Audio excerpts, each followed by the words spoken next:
नमस्कार, India news देख रहे हैं आप। मैं गरिमा श्रीवास्तव आपके साथ। कर्नाटक के चुनाव का परिणाम घोषित हो गया है और कांग्रेस ने कर्नाटक पर अपना कब्जा भी जमा लिया है। एक्सपर्ट्स ने बीजेपी की इस हार की कई वजह भी गिनाई। कर्नाटक में भाजपा ने पूरी ताकत लगा दी, लेकिन कांग्रेस प्रचंड जीत हासिल करने में कामयाब रही। अब कर्नाटक में हार का असर भाजपा को राज्यसभा में भी देखने को मिलेगा। हालांकि पिछले साल कर्नाटक की 4 राज्यसभा की सीटों पर हुए चुनाव में बीजेपी को 3 सीटें हासिल हुई थी। कर्नाटक में राज्यसभा की 12 सीटें हैं। आगे जब ये सीटें खाली होंगी तो बीजेपी को संख्या बल पर नुकसान उठाना पड़ सकता है। मौजूदा समय में राज्यसभा में बीजेपी की 92 सीटें हैं, जबकि कांग्रेस की 31 सीटें ही हैं। तृणमूल कांग्रेस को 13 सीटें, आम आदमी पार्टी और डीएमके की 10-10 सीटें हैं।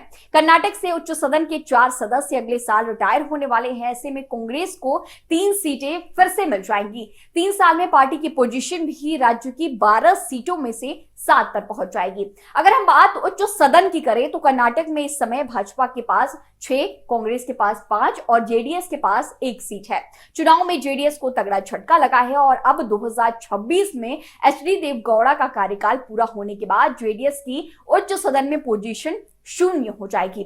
अगले साल रिटायर होने वालों में भाजपा सांसद और केंद्रीय मंत्री राजीव चंद्रशेखर और 3 कांग्रेस के सांसद हैं। इस समय 4 जम्मू कश्मीर और 2 नामित सीटें राज्यसभा की खाली हैं। इस समय कुल 239 है। हाल में बीजेपी हिमाचल और कर्नाटक का चुनाव हारी है। हिमाचल में कुल 3 सीटें हैं। वहां कांग्रेस को जितनी सीटें मिली हैं उस हिसाब से पार्टी को अगले संसदीय चुनाव से पहले अप्रैल 2024 में राज्यसभा की 3 में से 1 और 2 साल बाद दूसरी सीट मिल जाएगी। फिलहाल राज्यसभा में हिमाचल प्रदेश के सभी 3 सदस्य बीजेपी से हैं। इसमें पार्टी अध्यक्ष जेपी नड्डा भी शामिल है, जो अप्रैल 2024 में रिटायर होंगे।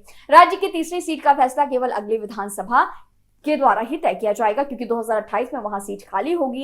इस साल बीजेपी ने गुजरात विधानसभा में जबरदस्त जीत हासिल की है। गुजरात में जीत के बाद भाजपा काफी हद तक निश्चिंत हो गई थी। गुजरात में राज्यसभा की 11 सीटें हैं। 2026 तक गुजरात के सभी 11 राज्यसभा सदस्य बीजेपी के होंगे। फिलहाल गुजरात से राज्यसभा में बीजेपी के 8 और कांग्रेस के 3 सदस्य हैं। अगले साल अगस्त में राज्यसभा में खाली हो रहे 3 सीटों पर बीजेपी अपने सदस्य बनाएगी। अप्रैल 2024 में लोकसभा चुनाव के आसपास राज्यसभा की सीटों में बड़ा बदलाव होने के आसार हैं। तब राज्यसभा की 56 सीटों के लिए मतदान होगा। कर्नाटक में बीजेपी की यह हार जहां उसे मुश्किल में डाल रही है, वहीं साउथ में कांग्रेस की एंट्री कांग्रेस के लिए फायदेमंद साबित हो सकती है। खैर, चुनाव और होने वाले हैं, असर क्या कुछ होगा आपको रूबरू कराएंगे। ऐसे तमाम रिपोर्ट्स में बने रहने के लिए देखते रहिए इंडिया न्यूज। धन्यवाद।